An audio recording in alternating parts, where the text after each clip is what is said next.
السلام علیکم.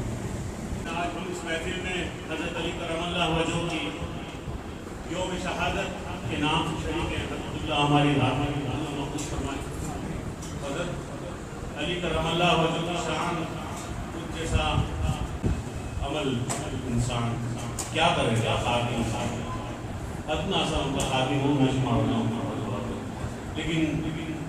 میں آج آپ لوگوں کے سامنے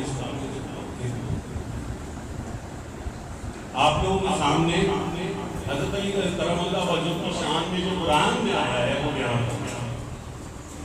جیسا میں نے بتایا کہ حضرت علی کرم اللہ وجہ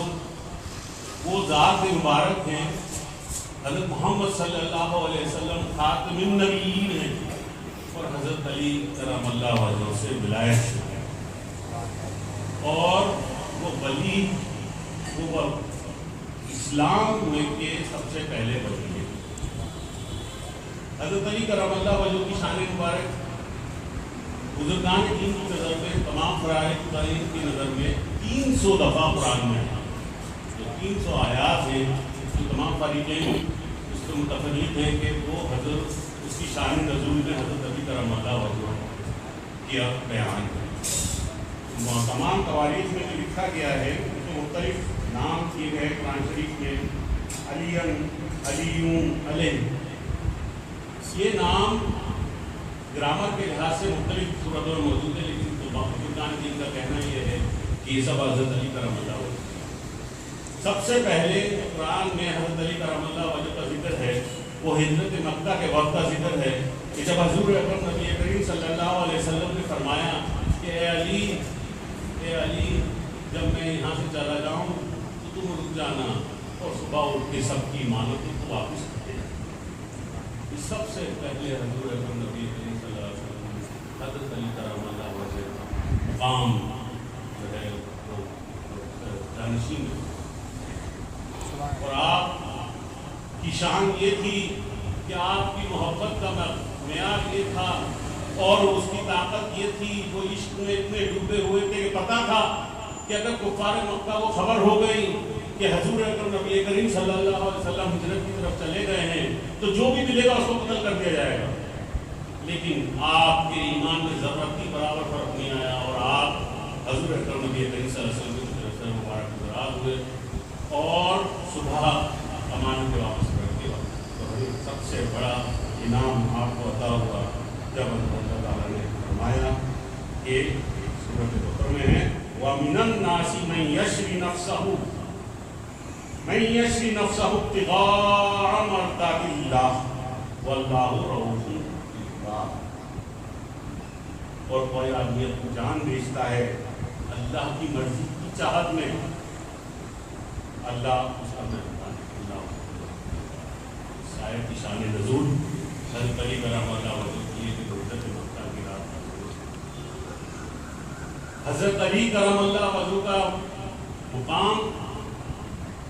سلاسل دین میں وہ ہے کہ تمام قلندر جو ابھی تک گزرے ہیں وہ حضرت علی کی نسبت سے.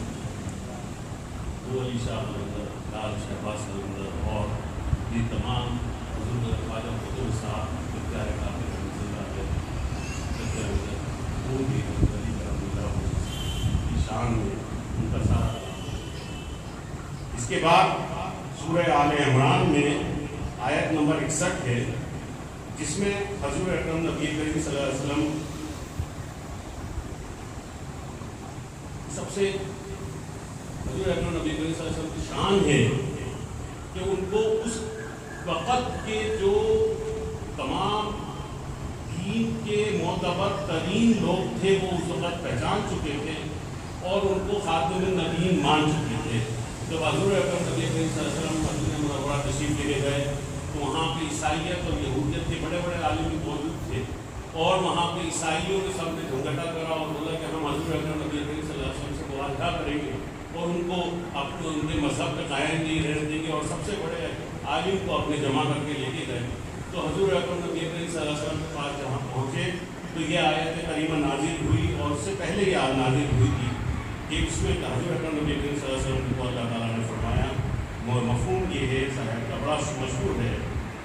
پھر اے محبوب جو تم سے عیسیٰ کے بارے میں حجت کرے اور اس کے کہ تمہیں علم آ چکا تو ان سے فرما دو ہم بلائیں اپنے بیٹے، تم اور تمہارے بیٹے، اپنی عورتیں اور تمہاری عورتیں، اپنی جانیں اور تمہاری جانیں، پھر مباہلہ کرو تو جھوٹوں پر اللہ کی لعنت کرو۔ سب سے پہلی آیت ہے جس میں اللہ تعالیٰ نے قرآن سے وحی کا ذکر فرمایا۔ حضرت امام اعلیٰ حضرت رحمۃ اللہ علیہ اس کی تشریح لکھتے ہیں کہ جب وہ مباہلہ کرتے ہو وہ قاضی سامنے آیا تو حضرت علی کرم اللہ وجہ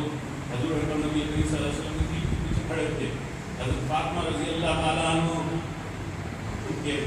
بازو کھڑی تھی اور حضرت امام حسین علیہ السلام اور حسن علیہ السلام کی گود میں کھیل رہے تھے۔ تو اس کو پادری کا کام نکل گیا، اس نے بولا میں ان سے مقابلہ نہیں کر سکتا اور تم بھی اس سے مقابلہ نہیں کرو، تو تم بھی سب کے سب ملاقات میں پڑ جاؤ۔ سب سے جیسا کہ میں نے پہلے عرض کرا کہ حضرت علی کرم اللہ وجہ ولیوں کے سردار ہیں، امام ہیں، اور یہاں پہ اس میں سب سے بڑا فرمایا انما ولیکم اللہ ورسولہ والذین آمنوا الذین یقیمون الصلاۃ ویؤتون الزکاۃ وهم راکعون۔ سورہ مائدہ کی آیت نمبر 55 ہے۔ تمہارے دوست نہیں مگر اللہ اور اس کا رسول، جو ولی ہے، یعنی کہ اللہ تعالیٰ نے اپنے دوستی کے ساتھ رسول اکرم نبی کریم صلی اللہ علیہ وسلم کو مقام دیا، دوستی کا مقام ہوتا ہے، اور ولیوں کو دیا، ولیوں کے سردار ہوتا ہے۔ اور یہ جو آیت ہے یہ سب سے اہم آیت ہے، کیونکہ ٹائم کم ہے، دسترخوان بچھانا شروع کر دو میرے ساتھ۔ تو یہ سب سے آج کے لحاظ سے جو یہ آیت ہے سورہ الشور کی آیت ہے، آیت نمبر 23 سے، کہ اس کا شان نزول یہ ہے کہ حضور اکرم نبی کریم صلی اللہ علیہ وسلم کے پاس مدینے کے کچھ صحابہ کبار جو دیکھ رہے تھے کہ آپ فقر میں ہیں اور آپ فقر میں شہنشاہ عالم ہیں اور آپ کے پاس دنیا کی ساز و سامان نہیں ہے، لیکن اس کے ہونے کے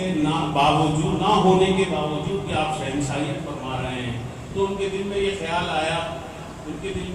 آیا کہ ہم حضور اکرم نبی کریم صلی اللہ علیہ وسلم کو کچھ مال پہنچا دیں تاکہ ان کے اہل و عیال اور ان کے پاس جو مہمان حاضر ہوتے ہیں وہ ان کی خدمت ہو سکے۔ تو یہ آج میں دعوے سے کہہ رہا ہوں کہ یہ سنت نہیں ہے، یہ سنت نہیں ہے۔ کبھی بھی اسلام، کبھی بھی دین کو پھیلانے کے لیے پیسے کا مانگنا، پیسے کا جمع کرنا یہ سنت نہیں ہے، اور اس آیت سے ثابت ہو رہا ہے، ذَلِكَ الَّذِي يُبَشِّرُ اللَّهُ عِبَادَهُ الَّذِينَ آمَنُوا وَعَمِلُوا الصَّالِحَاتِ قُل لَّا أَسْأَلُكُمْ عَلَيْهِ أَجْرًا إِلَّا الْمَوَدَّةَ فِي الْقُرْبِ۔ آپ صلی اللہ علیہ وسلم نے وہ پیسے ان لوگوں کے واپس کر دیے، اور صرف یہ کہا، اور اللہ تعالیٰ فرماتا ہے کہ یہ تمہیں دین کی باتیں دیتا ہے، پہنچاتا ہے، اس کو اجرت کی ضرورت نہیں ہے،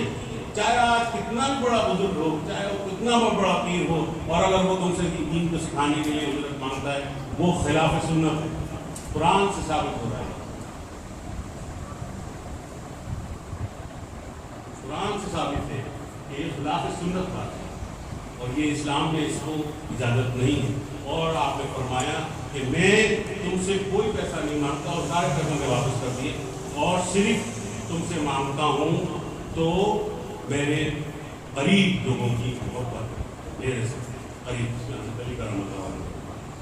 حضرت علی کرم اللہ وجہ کی شان یہ بھی ہے کہ آپ نے دنیا سے فساد کو ختم کرایا، آپ نے دنیا سے فساد کو ختم کرائے، اور آپ کی شان یہ بھی ہے جہاں پر بھی آپ کا نام لیا جاتا ہے، یہ میں آپ کو بہت قیمتی بات بتا رہا ہوں، کسی بھی مذہب میں جو آپ کا نام لیتے ہیں، جہاں پر بھی آپ کا نام لیا جاتا ہے وہاں سے فساد دور ہو جاتا ہے، اور اللہ تعالیٰ کا احسان نام موجود ہوتا ہے، جس کا ایک آیت ہے جس کو ہم اپنے ختم شریف میں بھی پڑھتے ہیں، اس کا نام ہے وَلَا تُفْسِدُوا فِي الْأَرْضِ بَعْدَ إِصْلَاحِهَا وَادْعُوهُ خَوْفًا وَطَمَعًا إِنَّ رَحْمَتَ اللَّهِ قَرِيبٌ مِنَ الْمُحْسِنِينَ۔ آمین۔